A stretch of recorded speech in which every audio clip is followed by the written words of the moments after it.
La bolilla número 7 habla del régimen de nulidades en materia societaria. Previo a adentrarnos en el régimen de nulidades en materia societaria, es importante resaltar que las nulidades en materia societaria no escapan del todo al régimen general de nulidades establecido en el Código Civil y Comercial. Si bien, en virtud de la particularidad que tienen las sociedades, el fenómeno societario, el derecho societario en particular, vamos a ver que en varios casos es distinta la nulidad en materia societaria que las nulidades del derecho privado común, si se quiere, del derecho del código, de las nulidades establecidas en el Código Civil y Comercial. En materia de nulidad, la nulidad que es básicamente una sanción en virtud de la cual un acto jurídico que se reputaba como existente, como consecuencia del descubrimiento de un vicio, se considera que es inválido y como tal deja de producir efectos. Tiene efectos retroactivos en general la nulidad. Se entiende que ese acto era inválido al momento mismo de celebrarse, de llevarse a cabo. Entonces, como consecuencia de esa invalidez al momento de la celebración, todo lo que pasó desde la celebración hasta el momento en que se declara la nulidad, se tiene como incausado y por ende se tiene que, si hubo entrega de bienes por parte de las partes o realización de prestaciones, se tiene que volver todo para atrás. Lo que se llama el efecto retroactivo en materia de nulidades.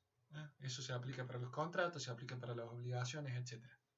Vamos a ver cómo lo aplicamos en sociedades. En principio, regla general, por más que haya algún autor como Royman que le diga que las nulidades en materia de sociedades tienen efectos retroactivos, la idea es que no.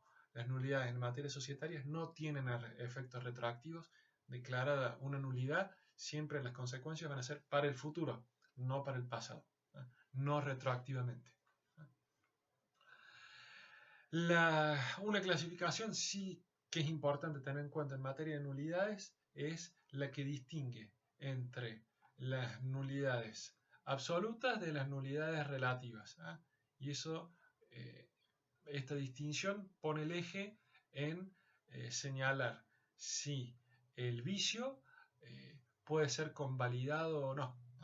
Se entiende que las nulidades relativas son aquellas que admiten convalidación del vínculo, del vicio, las nulidades absolutas son aquellas que no admiten que el vicio sea convalidado o que prescriba, por considerar que se encuentra involucrado no solo el interés particular, sino también un interés público. Eso hace que no puedan ser convalidadas las nulidades absolutas porque se entiende que en la declaración de nulidad está interesado el orden público.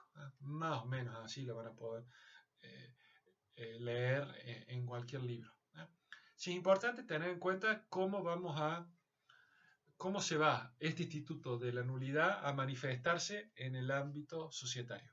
Ya algo hemos hablado de otra sanción en materia societaria que es la ineficacia. La ineficacia no implica la declaración de nulidad de un acto, sino privar a un determinado acto de los efectos propios de ese acto. El caso más común que habíamos dicho era la inoponibilidad de la persona jurídica. Pero se distingue de la nulidad porque la ineficacia no declara la inexistencia del acto en sí, sino que lo priva de sus efectos. No declara la invalidez, mejor dicho, no inexistencia, la invalidez del acto en sí, sino que lo priva de sus efectos. La nulidad declara la invalidez del acto. Por supuesto, la nulidad siempre va a necesitar una declaración judicial, ¿verdad? Entonces, esa declaración siempre va a ser posterior a el acaecimiento del acto que se entiende que es nulo, ¿no? o el acaecimiento del vicio, que envicie ese acto que se reputa nulo. Bueno, la ley nos va a decir, ese acto era inválido, eso es lo que nos va a decir la nulidad. No es que es ineficaz, sino la ineficacia supone un acto válido, pero que se le priva de los efectos. La nulidad es una sanción que dice ese acto estaba viciado, era inválido. Lo sancionamos con la invalidez. La principal característica que tiene la nulidad en materia societaria es que estamos ante un contrato, el contrato de sociedad, que es un contrato asociativo y personificante. Y eso nos va a hacer escapar un poco de las reglas generales en materia de nulidad contractual de los contratos de cambio propios del Código Civil y Comercial, y va a tener algunas particularidades. La principal de ellas era la que dijimos, la no retroactividad de los efectos. La idea de que la nulidad siempre surta efectos hacia el futuro. Esa es la primera cuestión. Segunda cuestión, la nulidad abre las puertas de la liquidación. Sobre todo aquellas nulidades relacionadas con el acto constitutivo van a importar la liquidación de la sociedad. Ya lo vamos a ir viendo a lo largo de los distintos supuestos de nulidad que vamos a estudiar en esta bolilla. En materia de nulidades societarias hay que diferenciar dos grandes cuestiones. Aquellas nulidades relacionadas con la dinámica y con la actuación de la sociedad, y aquellas cuestiones relacionadas con la estática de la sociedad y con el instrumento constitutivo de la sociedad. Sobre esto último, algo ya hemos visto cuando hablábamos de las cláusulas nulas en materia de cláusula del instrumento constitutivo. Habíamos visto, de acuerdo a lo que dice el artículo 13, que determinadas cláusulas van a poder considerarse como nulas. Ahora, lo que se considera nulas son las cláusulas, no el instrumento constitutivo. Eso vendría a ser una nulidad parcial. El resto de las nulidades que están establecidas en la ley de sociedades, tanto en la parte dinámica como en la parte estática, son nulidades totales. Eso ya lo vamos a ir viendo. Las nulidades relacionadas con la dinámica societaria son, esto también algo hemos venido mencionando en bolillas anteriores, son aquellas relacionadas con los actos jurídicos que llevan a cabo los órganos de la sociedad. El órgano de administración o el órgano de gobierno producen actos jurídicos.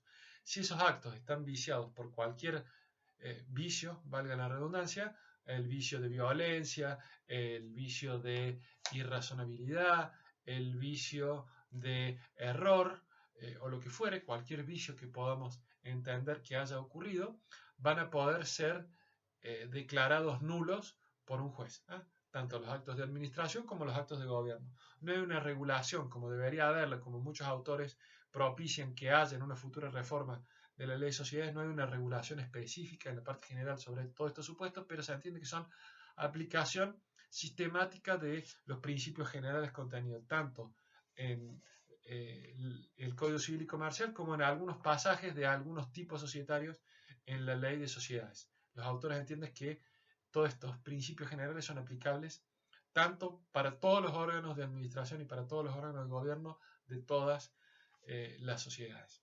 Son principios relacionados con la dinámica porque hacen al quehacer societario.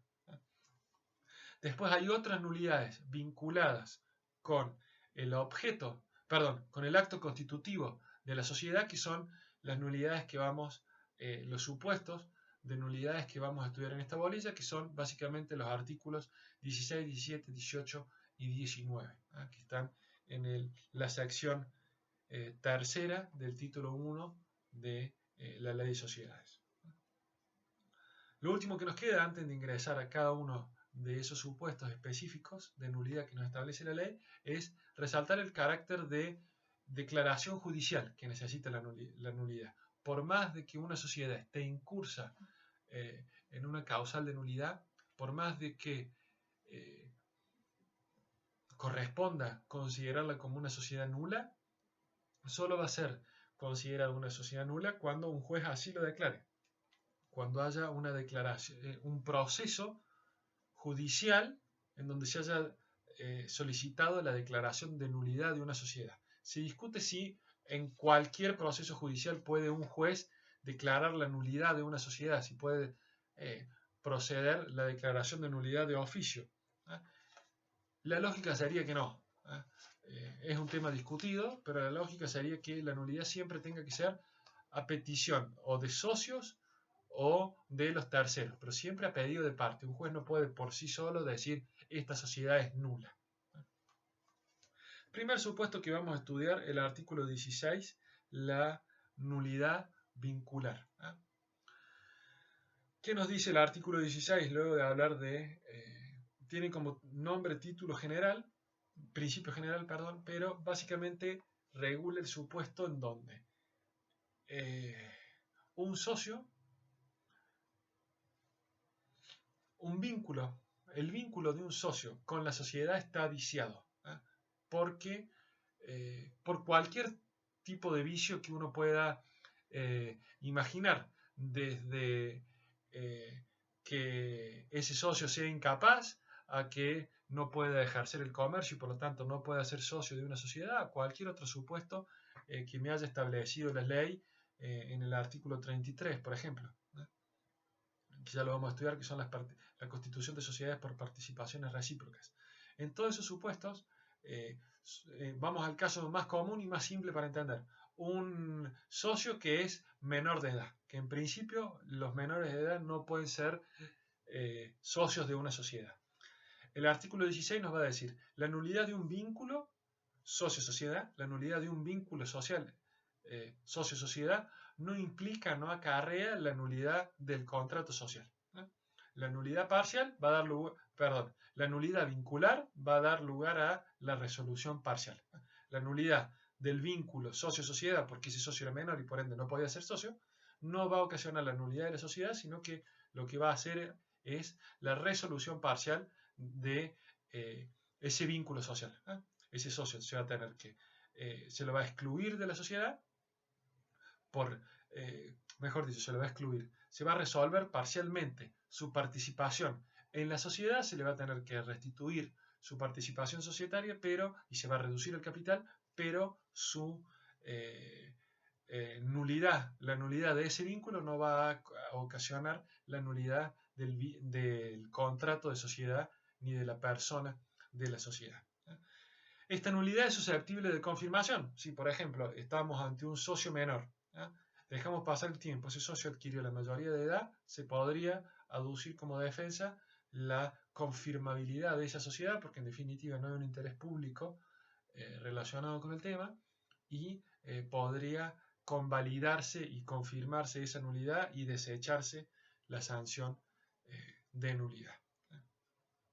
Una pequeña discusión también para que la piensen, que también hay una discusión doctrinaria, ¿qué pasa en una sociedad unipersonal constituida por un menor? Supuesto también de laboratorio, o una sociedad vincular, una sociedad unipersonal que por X causa, no solo por una cuestión de minoría de edad, sino por cualquier incompatibilidad que ustedes, cualquier vicio que puedan pensar, la imposibilidad de ejercer el comercio, vicios en el consentimiento, vicios en la voluntad, lo que fuere, esa sociedad unipersonal es nula. Ese vínculo de ese socio con la sociedad es nula. Se discute si acarrea o no la nulidad del instrumento constitutivo. Ahí sí, eso se discute. Mientras sepamos que está la discusión, no vamos a entrar en mayores discusiones al respecto.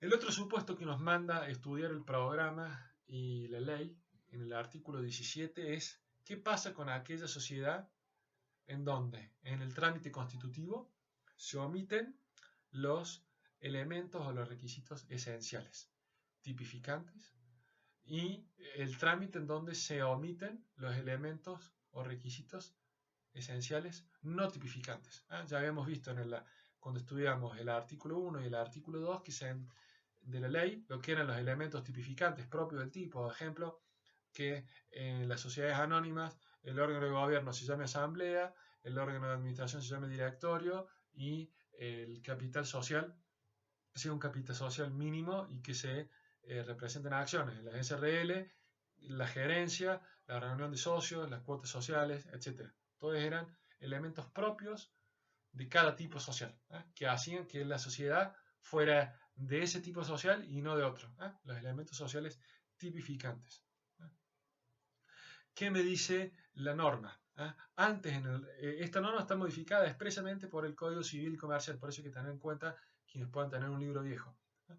La norma me dice, la omisión de elementos esenciales tipificantes no acarrea la nulidad del contrato social, sino lo que va a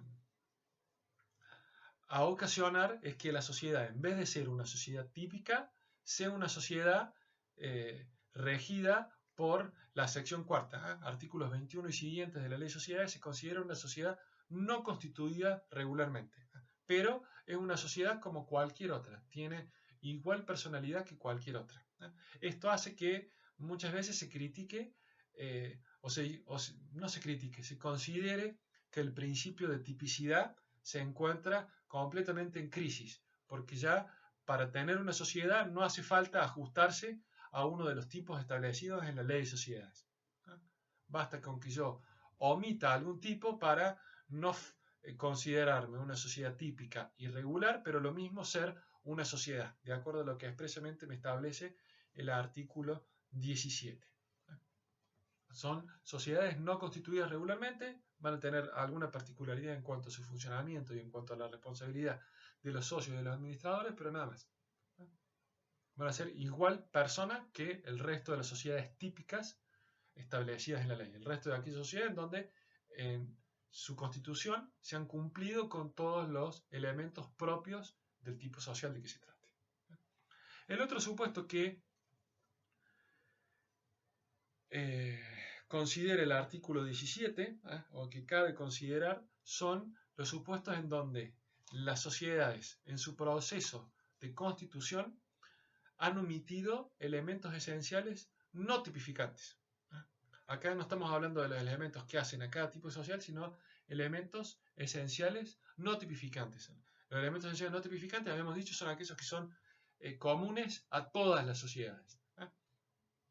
Acá también nos dice el artículo 17, conjuntamente con el artículo 21 de la ley, nos van a decir, estas sociedades también son sociedades y van a estar regidas por el artículo 21. Pasan a ser sociedades no constituidas regularmente, están incursas en la sección cuarta de la ley, con las particularidades que dijimos en torno a la responsabilidad de los socios, la responsabilidad de los administradores. Pero la sociedad es tan persona como las sociedades típicas.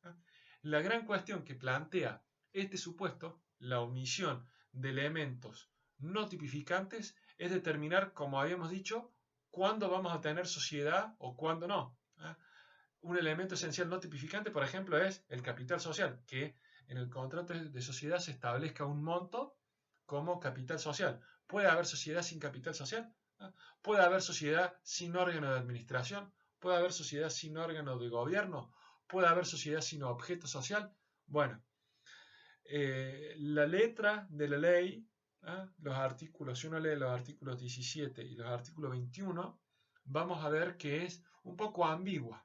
Lo vamos a dejar leído también para que quede leído, pero hay toda una gran discusión al respecto de qué pasa con la omisión de los elementos esenciales no tipificantes.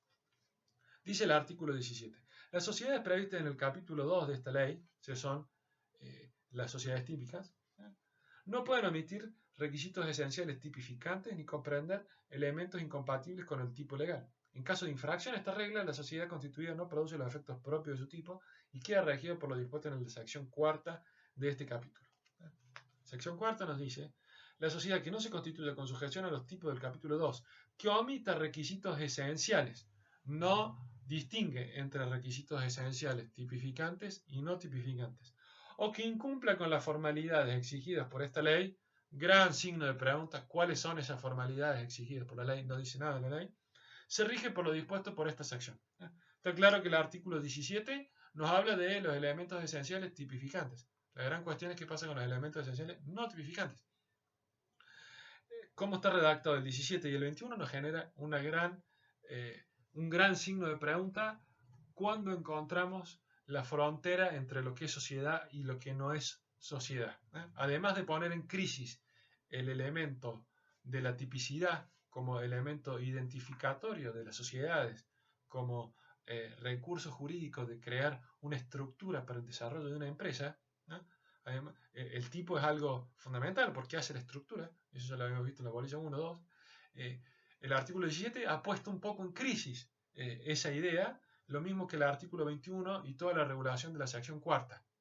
Pero bueno, son cuestiones que se plantean, me interesa que las sepan nomás, entiendan el planteamiento, no me interesa que ahondemos más en el tema porque sería irnos un poco del estudio específico de la bolilla. A continuación, otro supuesto de nulidad. Las sociedades nulas porque tienen el objeto ilícito. Vamos a leer todo el artículo 18 y después lo vamos a explicar para dar un ejemplo y que quede bien en claro. Muchas veces esto uno lo lee y después no puede dar un ejemplo y uno siempre les pide en una evaluación un ejemplo, y si el alumno no lo sabe es que lo estudió de memoria, y no sirve estudiar las cosas de memoria, sino hay que saber qué estamos diciendo. No repetir, sino entender por qué decimos lo que decimos. Artículo 18. Objeto ilícito. Las sociedades que tengan objeto ilícito son nulas de nulidad absoluta. Los terceros de buena fe pueden alegar contra los socios la existencia de la sociedad sin que éstos puedan oponer la nulidad. Los socios no pueden alegar la existencia de la sociedad ni aun para demandar a terceros o para reclamar la restitución de los aportes, la división de ganancias o la contribución a las pérdidas. Liquidación. Declarada la nulidad, se procederá a la liquidación por quien designe el juez. Realizado el activo y cancelado el pasivo social y los perjuicios causados, el remanente ingresará al patrimonio estatal para el fomento de la educación común de la jurisdicción respectiva. Responsabilidad de los administradores y socios.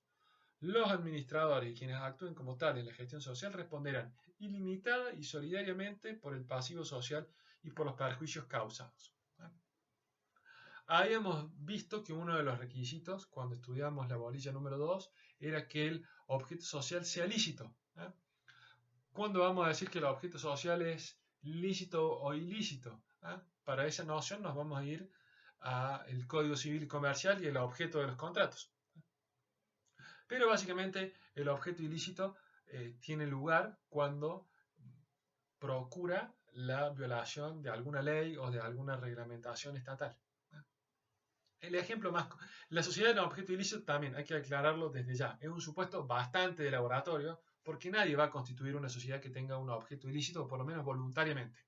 Y si la constituyera de manera voluntaria, sería muy raro que traspasara el umbral de control realizado por la autoridad de contralor en el proceso de constitución de una sociedad. Es muy raro que pueda pasar y, entre comillas, zafar de ese control que le hacen a las sociedades al momento de su constitución. Un ejemplo de sociedad de objeto ilícito que uno siempre da son, tomemos el siguiente ejemplo, un par de personas miembros de un cártel colombiano que quieren regularizar su actividad de asesinatos y quieren constituir una sociedad dedicada al sicariato. Entonces deciden venir a la Argentina, se juntan con otros asesinos cordobeses y deciden constituir Sicariatos Argentinos Sociedad Anónima o Sicariato Cordobés Sociedad Anónima, cuyo objeto social es dedicarse a matar personas por cuenta y orden de terceros, despojarlas a esas personas de sus propiedades y el producido de esos atracos y de esos homicidios y de esos robos, repartirlos entre los socios. Ese es un claro ejemplo, burdo, académico, hecho para que ustedes se rían y para que lo entiendan, un claro ejemplo de una sociedad por objeto ilícito. O por ejemplo, algo no tan estrafalario, pero una sociedad que tenga por objeto comprar y vender sangre, algo que está prohibido por la ley, o comprar y vender órganos humanos, también es algo que está prohibido. Yo puedo donar un órgano, pero no puedo venderlo, teóricamente, ¿no? Yo creo que debe haber en la Argentina gente que se dedica al tráfico de órganos y a comprar y vender órganos, pero en principio, si yo quisiera constituir una sociedad Traficorg Sociedad Anónima o Traficorg SRL, con ese objeto social, la lógica sería que no supere el umbral de la autoridad administrativa. Pero si así fuere, si el día de mañana hay alguna actividad que hoy es lícita, pero mañana es declarada ilícita, también esa sociedad pasa a ser una sociedad con objeto ilícito, debería modificar su objeto. Cualquier supuesto que fuere, no importa, supongamos que pasa el proceso de constitución, termina, acuérdense que la inscripción de una sociedad y la constitución de una sociedad no la purgaba de sus vicios. La constitución era meramente declarativa y la inscripción era declarativa, no la saneaba de los vicios que pudiera tener. La nulidad por objeto ilícito es una nulidad absoluta. Esto significa que en cualquier momento se puede pedir, no prescribe el reclamo de nulidad absoluta. ¿Y cuáles son los efectos que genera esta nulidad por objeto ilícito? Primero, los socios, que son todos los socios tienen conocimiento del objeto social de la sociedad porque todos firman el contrato social, los socios no pueden reclamar los beneficios que hubiere obtenido esa sociedad en el desarrollo de su objeto social y de su actividad social. No pueden reclamar dividendos. No pueden invocar la sociedad frente a terceros. Decir, yo soy socio de esta sociedad, usted me tiene que hacer, me debe tal o cual prestación. Los socios no pueden invocar la sociedad frente a terceros. Los terceros, si son de buena fe, sí pueden invocar la sociedad contra los socios. Por ejemplo, le vendí un automóvil a Sicariato Sociedad Anónima para que salgan yo no sabía que era para que salieran a cometer ilícitos porque no le pedí el objeto, que me mostrara el instrumento constitutivo. Bueno, yo soy tercero de buena fe y le puedo reclamar el pago a la sociedad, a los socios y a los terceros. Yo voy a ver. Si soy un tercero de mala fe, no le voy a poder reclamar nada.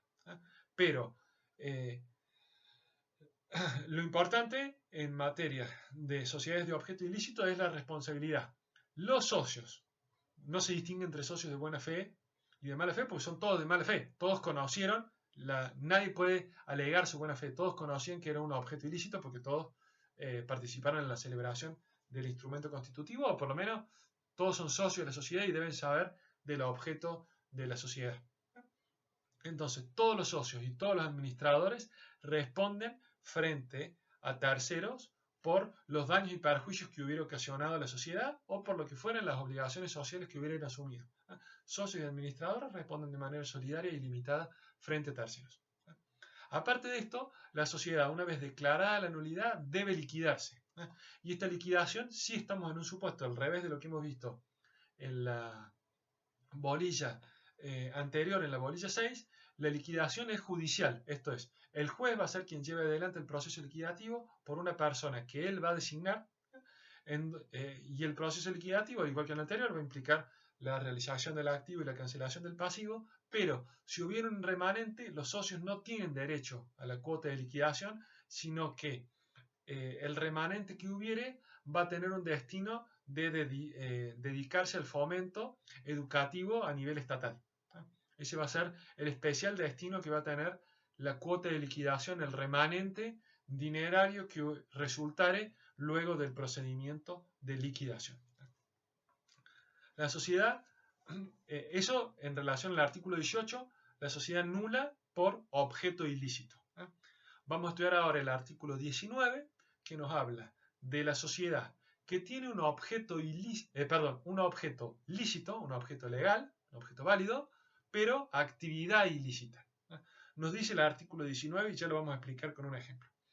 Cuando la sociedad de objeto lícito realizare actividades ilícitas, se procederá a su disolución y liquidación a pedido de parte o de oficio, aplicándose las normas dispuestas en el artículo 18.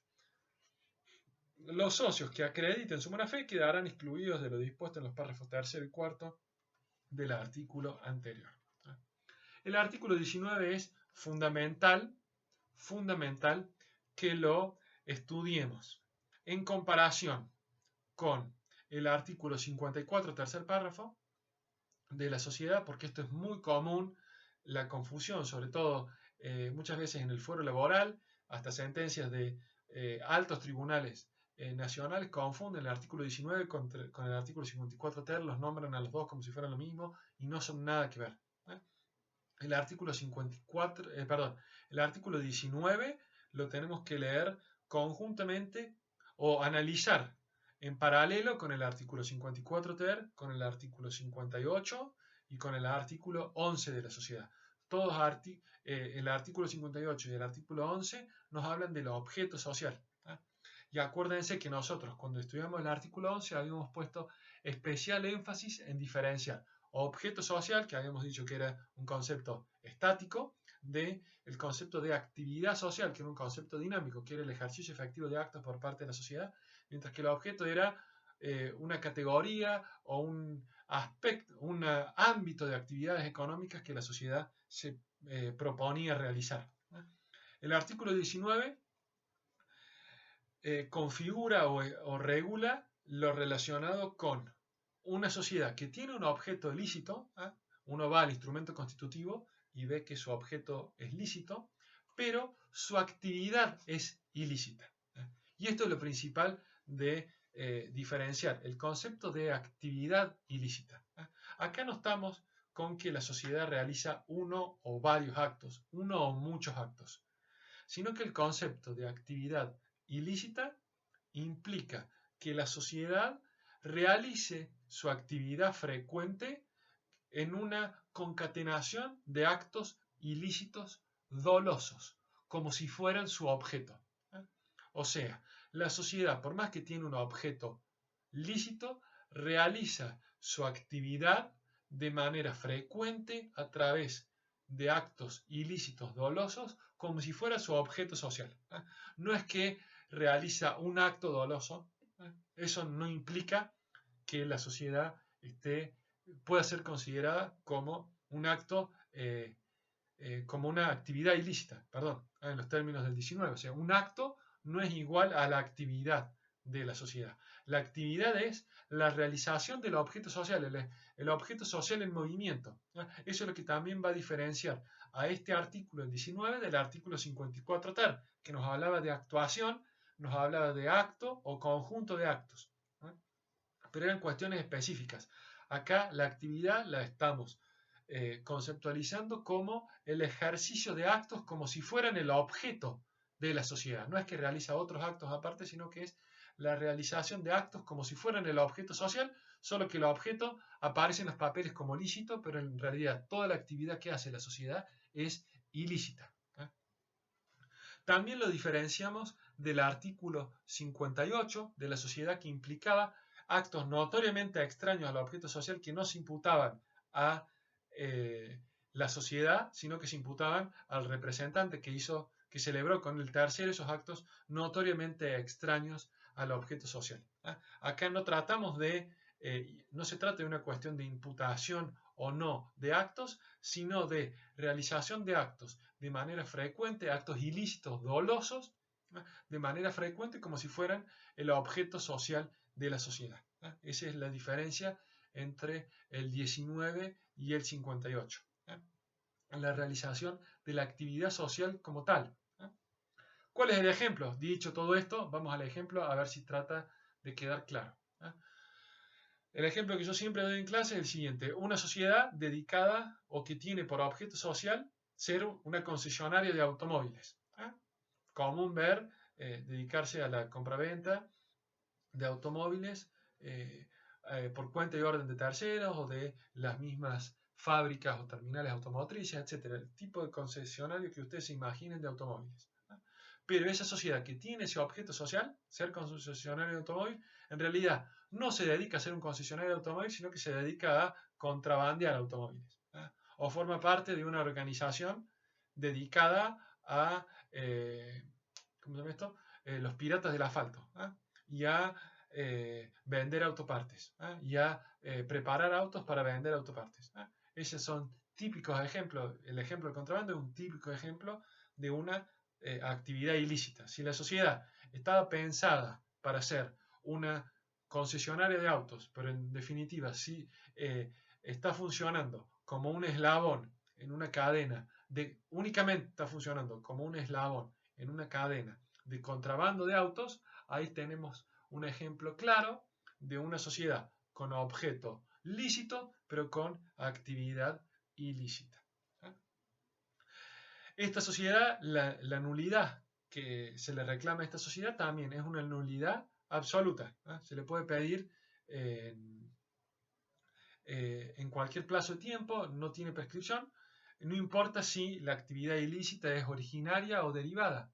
Lo importante es la realización frecuente de actos ilícitos dolosos como si fueran su objeto. Ese es lo que nos va a determinar cuando estamos ante una actividad ilícita propiamente dicha que pueda hacer engastar a la sociedad dentro del artículo 19. La consecuencia es no menor, porque si nos vamos por el artículo 54 ter, vamos a, bueno, eventualmente imputar un acto o un conjunto de actos a los socios, pero la sociedad persiste. Si nos vamos por el artículo 19, la sociedad es declarada nula. ¿Eso qué genera? Que no exista más. Una vez declarada la nulidad la sociedad no existe más y hay que liquidarla. ¿Cómo la liquidamos? De la misma manera que habíamos señalado para el artículo 18, liquidación judicial a cargo del juez.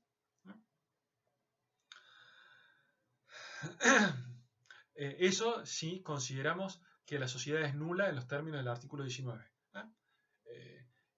Por eso no es algo menor hablar del artículo 19, porque implica que la sociedad ya no existe más. No va a existir más y hay que proceder a liquidarla.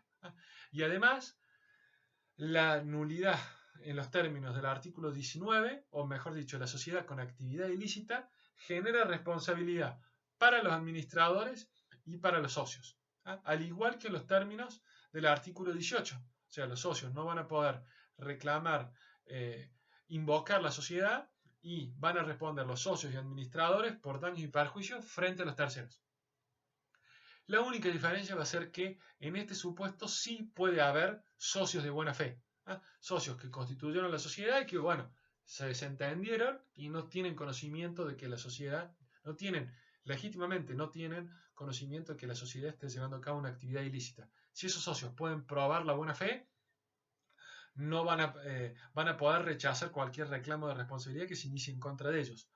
Y van a responder únicamente los socios artífices o que conocían o que consentían esa actividad ilícita. El resto de los socios que pueden probar su buena fe, esto es, ellos consintieron, ellos crearon una sociedad, constituyeron una sociedad con objeto lícito, no sabían que estaba llevando a cabo una actividad ilícita, no tienen por qué responder. Eso es lo que se podría esgrimir para evitar la responsabilidad y lograr ser considerado un tercero de buena fe. Todo lo demás se aplica lo que hemos visto del artículo 18. Lo importante es conceptualizar bien y tener bien diferenciado a través de los ejemplos que yo les he dicho lo que es la sociedad por objeto ilícito de la sociedad con objeto lícito pero actividad ilícita. ¿Y cómo diferenciamos este supuesto, el artículo 19, del artículo 54 tal? Y las consecuencias que hay en uno y otro caso. En un caso tenemos la ineficacia y en otro caso tenemos la nulidad, que son dos cuestiones completamente distintas por los efectos que acarrean.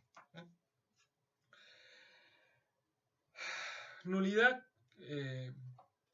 por objeto prohibido, nos dice el artículo 20, para seguir con lo que nos pide el programa. Nos dice, el artículo 20 lo vamos a leer: las sociedades que tengan un objeto prohibido en razón del tipo son nulas de nulidad absoluta. Se les aplicará el artículo 18, excepto en cuanto a la distribución del remanente de la liquidación, que se ajustará a lo dispuesto por la sección 13. ¿De qué hablamos cuando hablamos de nulidades de sociedades prohibidas? O mejor dicho, con un objeto prohibido en relación del tipo social.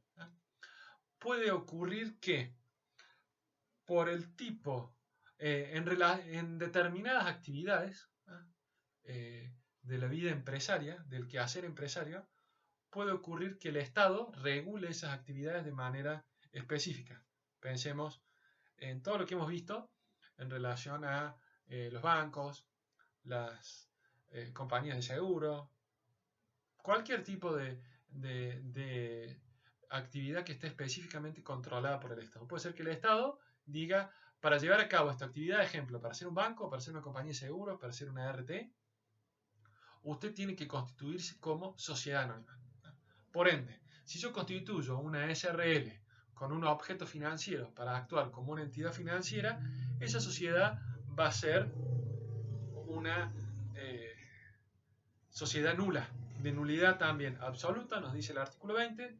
No hay una ilicitud en su objeto, porque ser una actividad financiera es algo completamente lícito y no es tampoco que esté llevando a cabo una actividad ilícita, sino que está llevando a cabo una actividad que está prohibida en razón del tipo. Lo que nos va a decir la ley es, esas sociedades las vamos a liquidar en los términos del artículo 18, o sea, una liquidación coactiva, y los socios sí van a tener acá derecho a la liquidación. Esa es una particularidad que no ocurre en los supuestos anteriores.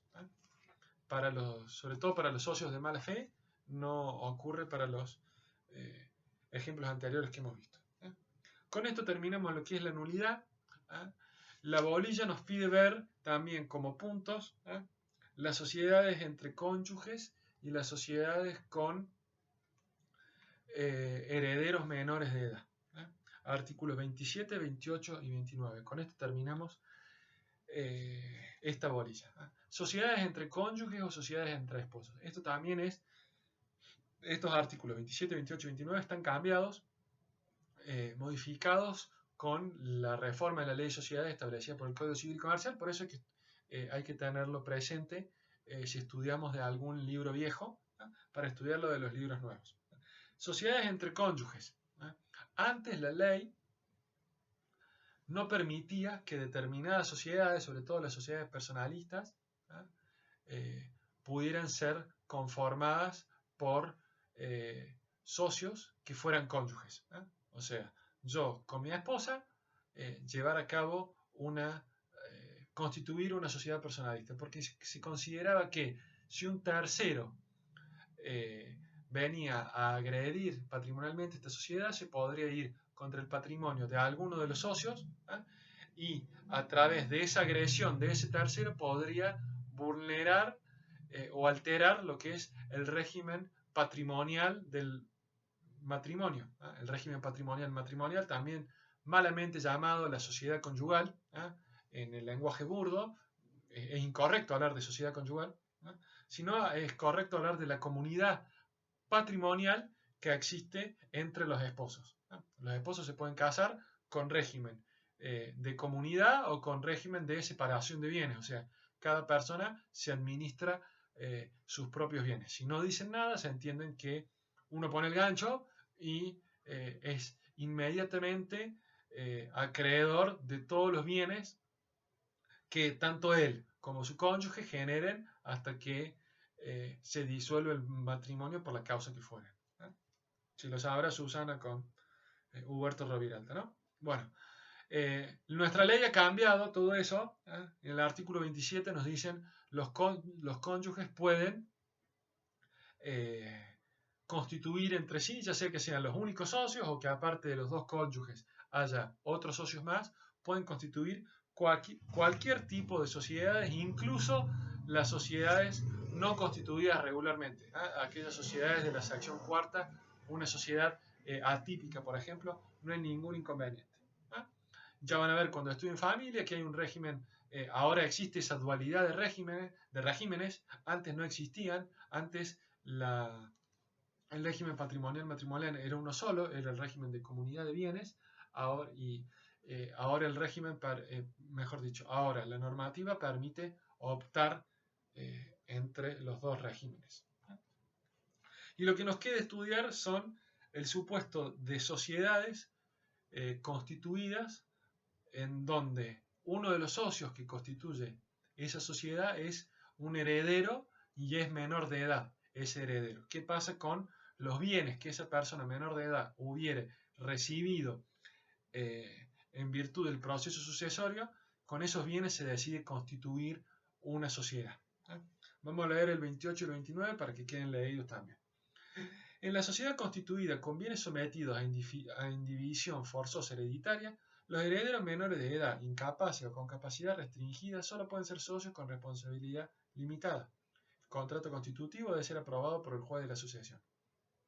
Si existiere posibilidad de colisión de interés entre el representante legal, el curador o el apoyo y la persona menor de edad, incapaz o con capacidad restringida, se debe designar un representante ad hoc para la celebración del contrato y para el contralor de la administración de la sociedad si fuera ejercida por aquel. Perdón. sin perjuicio de la transformación de la sociedad en una de tipo autorizada, la infracción al artículo 28 se solidaria y limitadamente responsables al representante, al curador y al apoyo de la persona menor de edad incapaz o con capacidad restringida y a los socios plenamente capaces por los daños y perjuicios causados a la persona menor de edad incapaz o con capacidad restringida.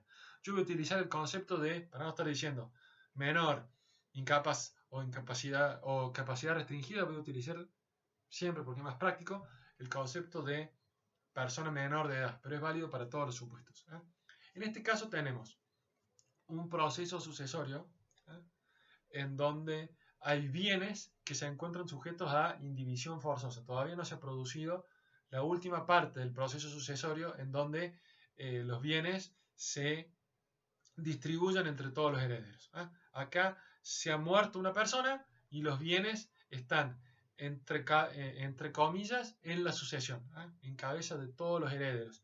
Hay lo que se llama un condominio forzoso derivado del estado de indivisión hereditaria. Como no se han producido la división, no se han repartido todos los bienes entre los herederos, todos los herederos son dueños en condominio de todos esos bienes de la sucesión, que antes eran de la persona fallecida mientras estaba en vida, ahora son de los herederos, pero son en condominio hasta que se produzca la partición. Hasta ahí estamos, ¿no? ¿Qué pasa si los herederos deciden constituir una sociedad con esos bienes? Para que sea la sociedad quien administre los bienes y sea titular de los bienes y de esa manera resguardarlos de una mejor manera. Bueno, la ley nos dice, el contrato de constitución de la sociedad va a tener que ser aprobado por el juez.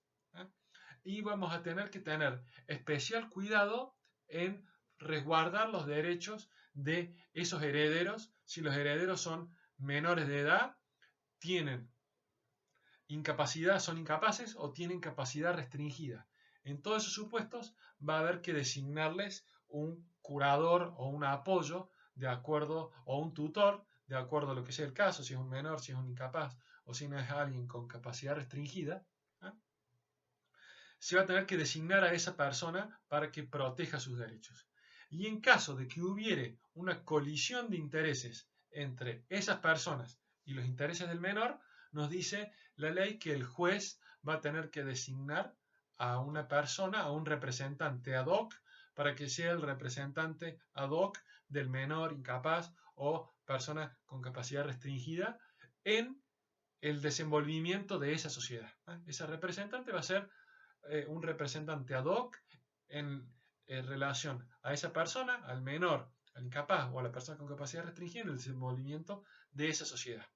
Cualquier violación que se hiciere a todas estas disposiciones, nos dice el artículo 29, va a generar responsabilidad para la sociedad y para todo el resto de los socios capaces, además de para el representante pupilar del menor, ya sea el tutor, ya sea el curador, ya sea el apoyo. Todas esas personas van a responder solidaria y limitadamente por los daños que se pudieran ocasionar a esa persona, el menor, el incapaz o la persona con capacidad restringida. El artículo 28-29 nos dicen eso. Me interesa que sepamos nada más el supuesto de hecho y qué tiene que hacer el juez de esa sucesión. Nada más que para que más o menos quede entendido este supuesto del artículo 28 y 29. Con esto terminamos la bolilla de nulidades y seguimos con la siguiente bolilla.